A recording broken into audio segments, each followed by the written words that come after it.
but we sort of just dumped a whole bunch in terms of some basic science questions that we have. So I didn't know if ICF had any specific things they want to get from us, or anything from the panel in terms of developing any of these ideas a little bit further with ICF before we go off.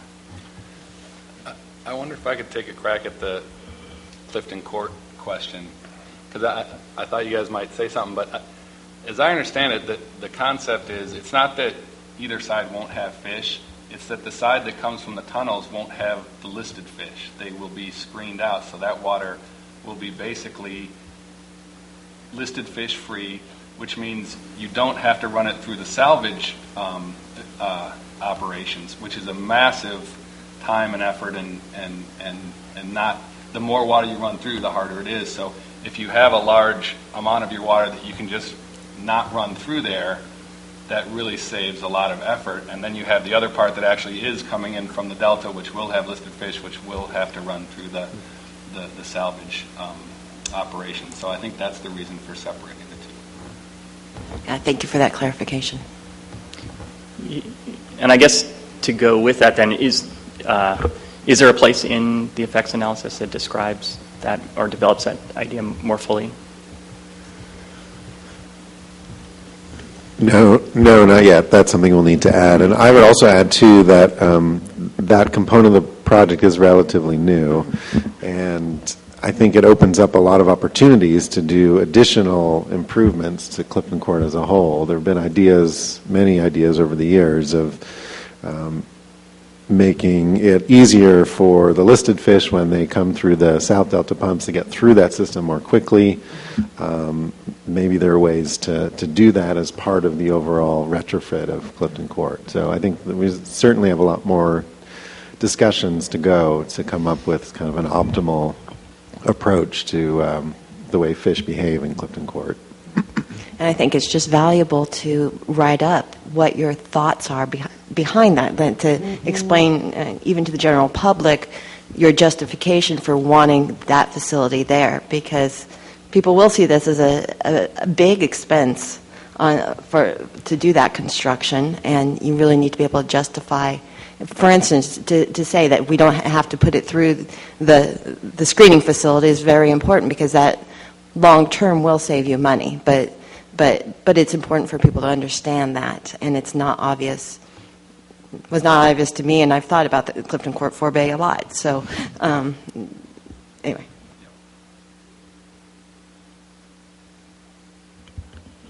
I just want to clarify my comments yesterday about the temperature effects from the restoration areas.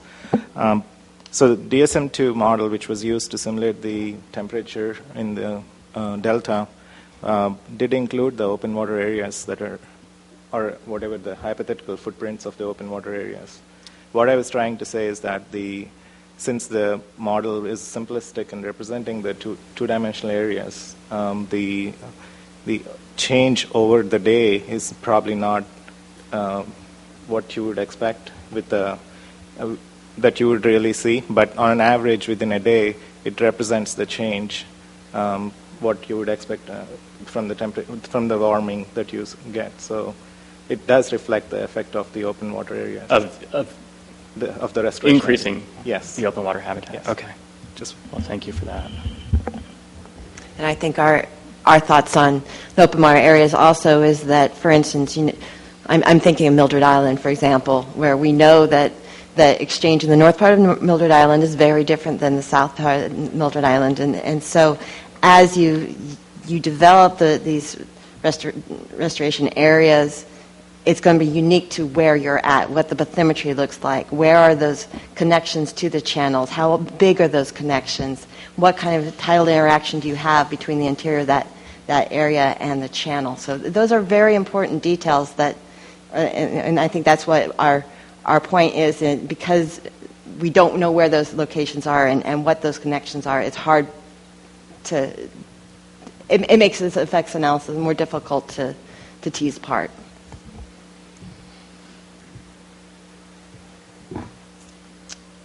Okay, I'm going to press on.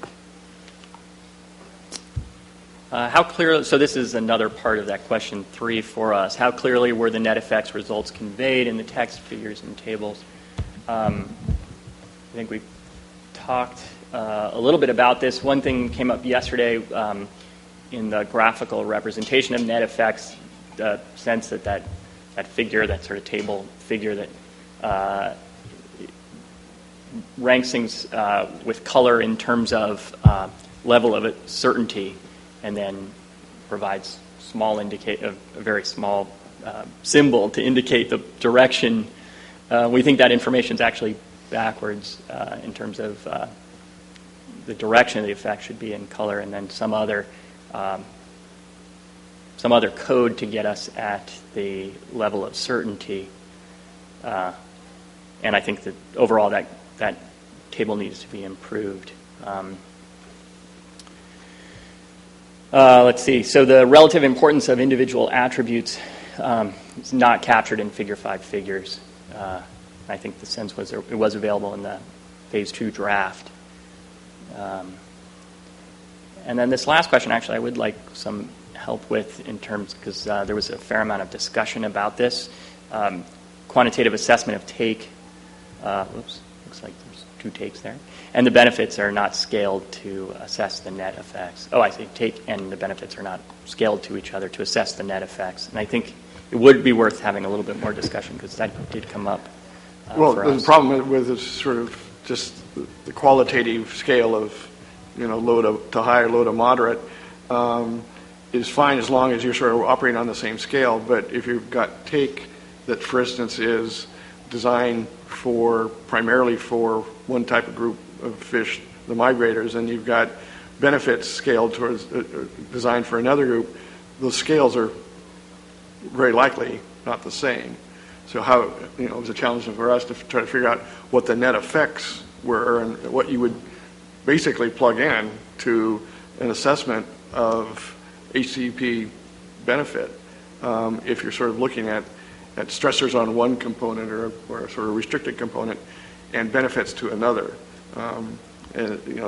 That's sort of specific for salmonids, not necessarily for some of the other species, certainly not for the terrestrial species.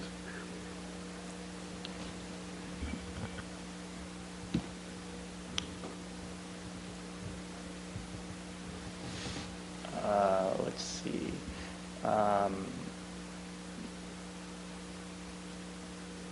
So this, again, there was a fair amount of discussion on this point, the mismatch of potential benefit from conservation action and how they're assessing it. I guess It's pretty much the same, Yeah. On the same lines, just speaking generally instead of to the net effects. If there's anything here.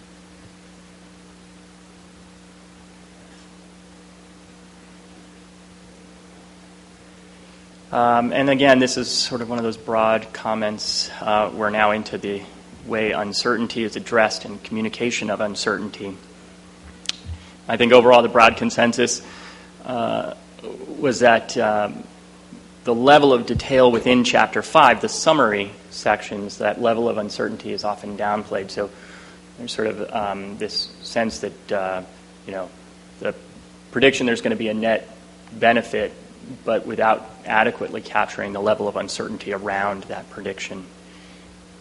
Within the associated appendices, there's more explicit discussion, but again, it's sort of disconnected from those summary pages. And as we've said, we're already feeling like there's a lot of hunting for the information. And so to bring that out more completely in those summaries, it's important.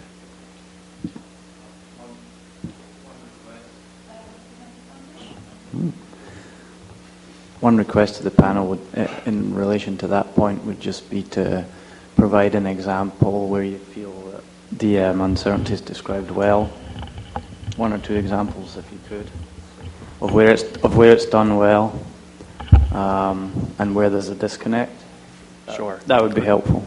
I think in one of our later slides. I think we do have a slide coming up shows that an might give you an indication example. of that. Yeah. So here it is. And this points to two sort of problems. One, inconsistency within, and sort of this multiple author problem that you're almost certainly going to run into. And also the way uncertainty is reported. Appendix 5F reports these nice sections, concise sections of research needs, which really highlights data gaps and uncertainty. And so those are really helpful. I think I certainly found those to be really helpful. However, it was inconsistent across appendices, so we saw it there and nowhere else. And then again, in the overall chapter 5, all of that, or much of that discussion of uncertainty is missing from the overall, we anticipate a benefit, a net benefit, or a slight negative.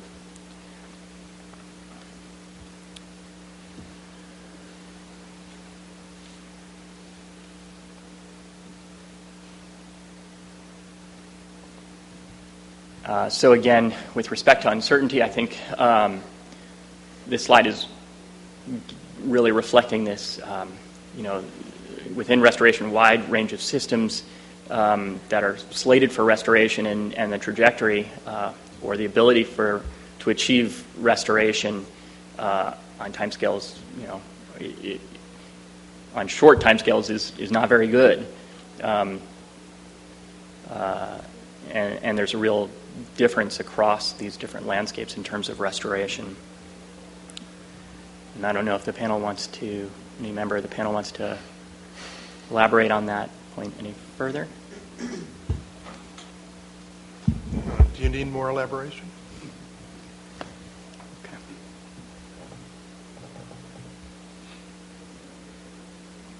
Yeah. I have a question about the third bullet.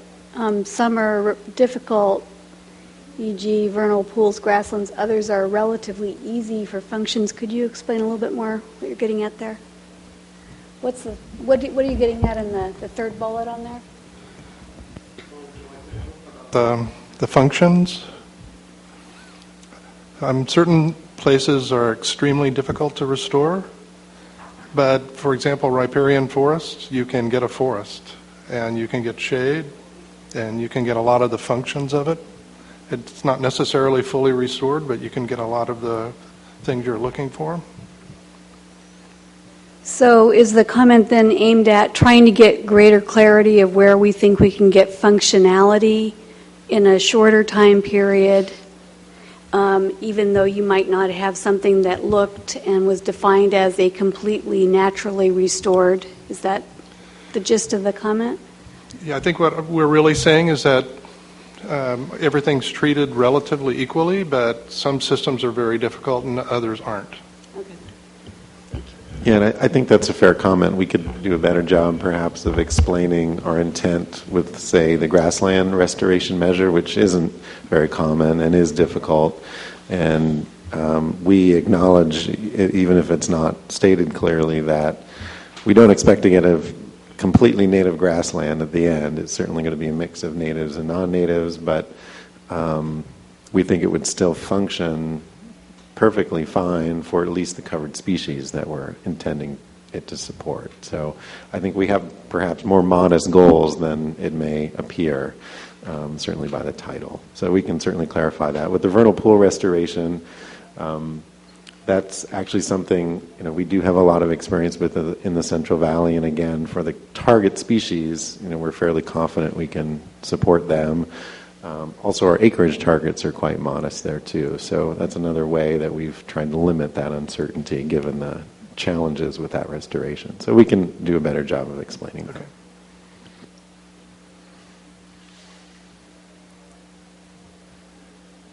that. And then again, with uncertainty related to suspended sediments, let's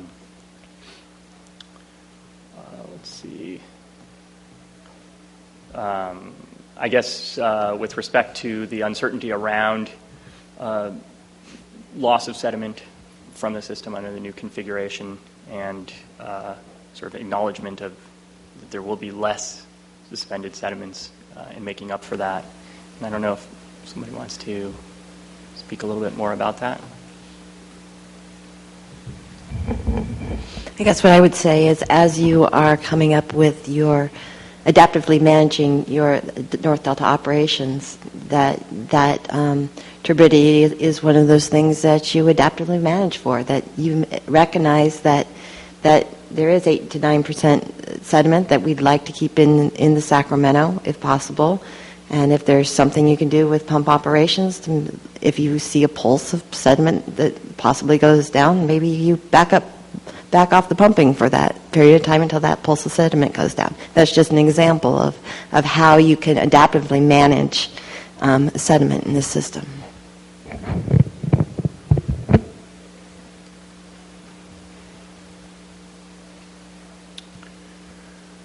So on to our next question. How well does the effects analysis describe conflicting models and analyses in appendix? How are they interpreted? Overall lack of consideration of propagation of errors or sensitivity analysis in these linked models. I think, I don't know if Nancy, you want to speak more to that? Sure. So this is something that I've thought a lot about over the years. I used to be part of the Cascade program at the USGS, where we were linking a watershed model to calcium, to the delta model, to phytoplankton, to temperature. And we recognize that is a difficult thing, and each model has error associated with it. And as you plug one model into the next model, you're dealing with a propagation of those errors. In the next month, I'm going to go back and look at maybe some of the suggestions or the conclusions that Cascade made about how to deal with that. But that is something that to give you recommendations of how to deal with that error as well. But we have to recognize that error does exist as we put one model on top of the other model. While I have the mic here, I'll just go ahead and talk about the third point, where what we saw yesterday, where the 2D and 3D models aren't quite lining up with the 1D model. Here is somewhere where there's an error, and you have to ask your question: well, is that error important for the question that we're asking?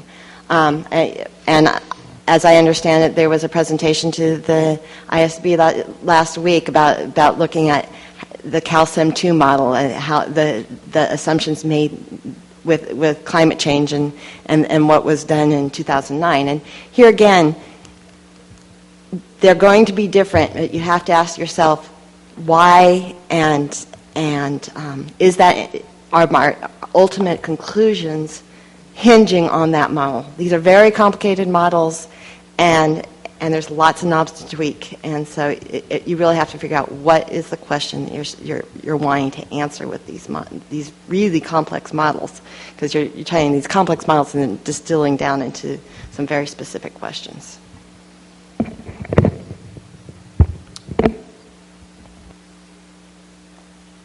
Okay.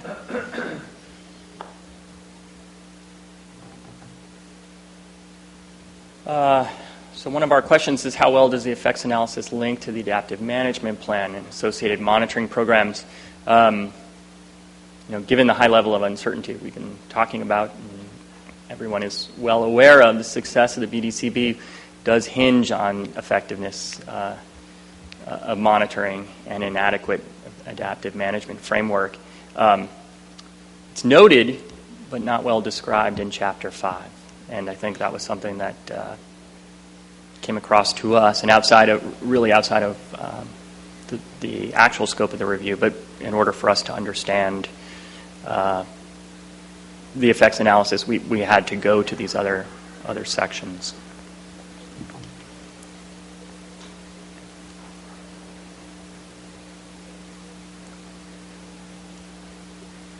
So this is with respect to adaptive management,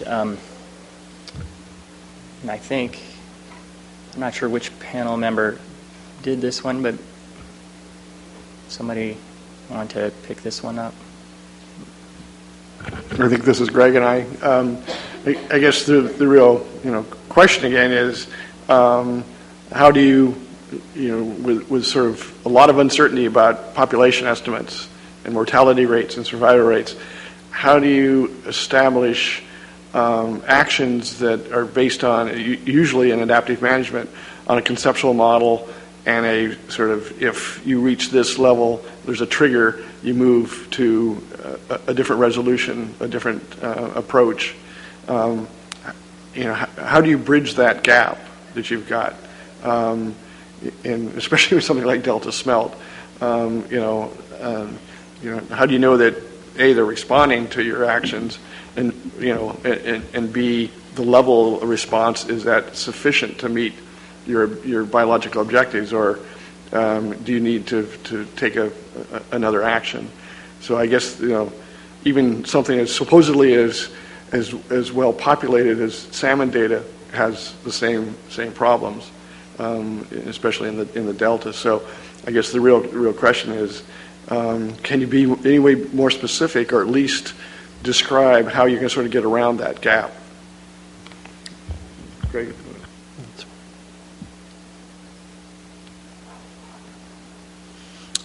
So we just have this slide and one other, and I think, Greg, you were going to want me to talk about respond to this this? one. So in Chapter 5, there wasn't much attempt to bring in information from the literature on, for example, cell-monitored responses to habitat restoration. So we thought we might share some of the results. Fortunately, there's been a lot of habitat restoration for salmonids throughout their range. Unfortunately, there's not many studies that actually look at the response of salmonids to those habitat changes. But fortunately, Phil Roney with NOAA Fisheries and his colleagues, they've published 2 recent review papers, and one of them that I've cited here dealt with habitat restoration for coho and steelhead throughout Puget Sound. And this evaluation was based on empirical data and simulation modeling of those data. And I thought the conclusion from their paper was quite relevant here. So I'll just read a conclusion from their abstract. And they said, given the large variability in fish response, such as changes in density or abundance, to restoration, 100% of the habitat would need to be restored to be 95% certain of achieving a 25% increase in smolt production for either species. Ultimately, they concluded that our study demonstrates considerable restoration is needed to produce measurable changes in fish abundance at a watershed scale. So this just raises the question that, that we're asked a lot in the Columbia River Basin by policymakers and so forth, where they're, in the Columbia, they're spending millions and millions of dollars on habitat restoration. And we ask the question here with the BDCP, is the amount of restoration that's being proposed, is it enough to achieve the biological objectives set forth and recovery efforts that may be proposed by the BIOP? So I think that is our last slide. Was that our last one? I believe so. So I didn't look at that. So this is the last. Yeah. You jumped ahead of me. Sorry. So this gets to the specific comments on or some specific statements where we thought there's a bit of an overstatement, and there's kind of subtle overstatements of benefits. And for example, the first one, and this is taken from Covered Fish in the summary of Chapter 5, but also I think some of these statements are reflective in the executive summary for the entire document. So that the quotation is, for example, for winter Chinook. The magnitude of benefits for winter run Chinook salmon at the population level cannot be quantified with certainty. That's good. That's a good statement. Nonetheless, it continues, the overall net effect is expected to be a positive change that has the potential to, and I underlined it, increase the resiliency and abundance of winter run Chinook salmon relative to existing conditions. And I see the logic, but it just, when you can't quantify the magnitude whatsoever, and then to suggest that it might have a ability to increase the resiliency of the population in front of climate change and so forth. maybe stretching it a bit. Continuing on, another statement in the same area of the report, the BDCP should help conserve the species in the plan area and help it cope with expected climate change. Again, here, I see where it's coming from. You're concluding a net overall effect, but in terms of conserving the species, especially for salmonids, this is just a narrow window in their life history. There's a lot going on upstream, a lot going on in the ocean, as you're well, so it's to the extent that it actually can help conserve the species is perhaps a bit of an overstatement. And then the last quote example is, the BDCP may lead to more robust Chinook salmon populations with resiliency and diversity necessary to cope with a changing environment. And again, that if it's able to cope with the changing environment, especially given some of the scenarios under climate change, that implies a fairly large beneficial effect, which you really haven't concluded from the impact analysis for the BDCP. So the thought is that that's a bit of an overstatement. Great. Thank you, Greg. So that is our last line, and the last of what we have to share with you now.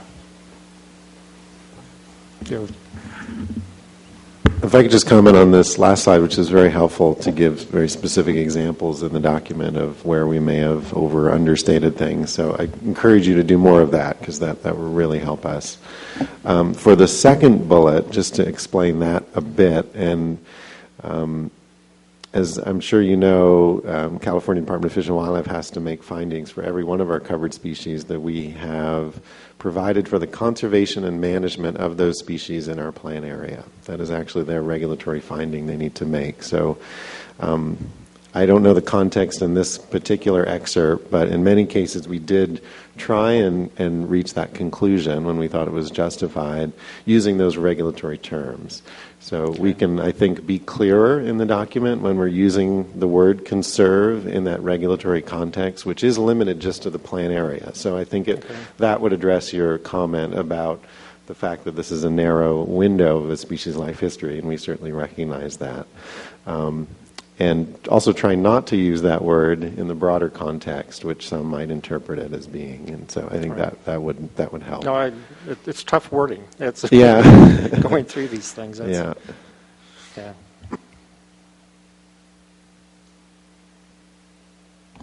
Okay, Lindsay. So pass it off to you. Well, Alex, this whole time here is dedicated to sort of additional dialogue that you might want to have, the presenters from the previous day as well as the panel might want to have to clarify any points so that you can address the questions in your charge. Right. So I would encourage you to have additional dialogue. I don't know if ICF has additional questions or comments they want to make to respond. The next step for the panel will be to really flesh out their recommendations in a report. So there's a lot more that the panel will be saying in the pages, and so if there are any questions or any points of clarification that anyone sitting at the table would like to make with the panel just as you guys move forward. So I don't know if the folks want to start with responses and then panel dialogue. It doesn't look like the panel has questions at this point, but maybe wants to clarify their presentation if there are questions.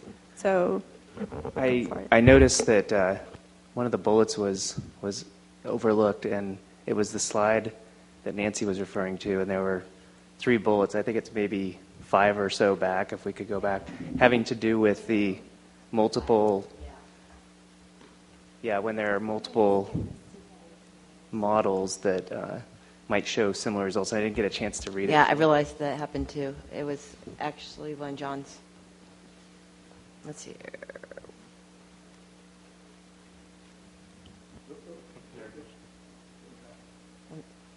There it was.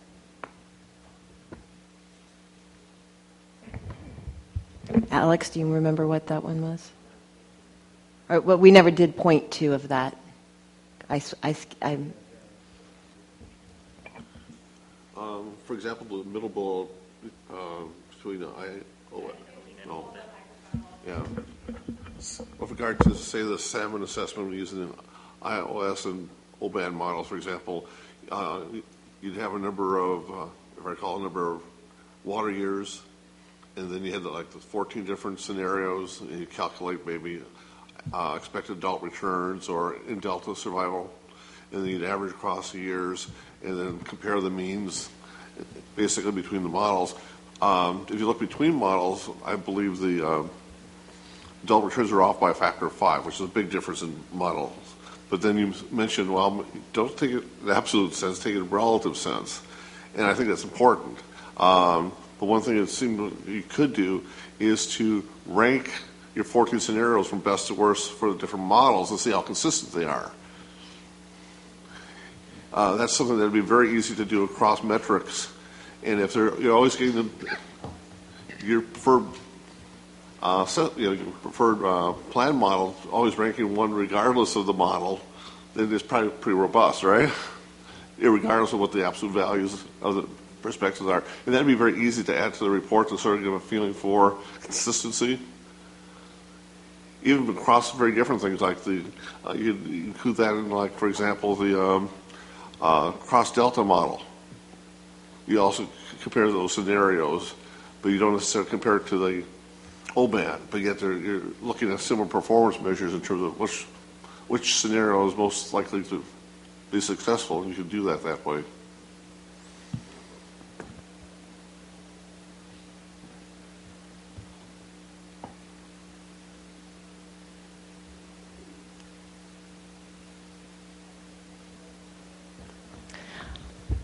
I have a question that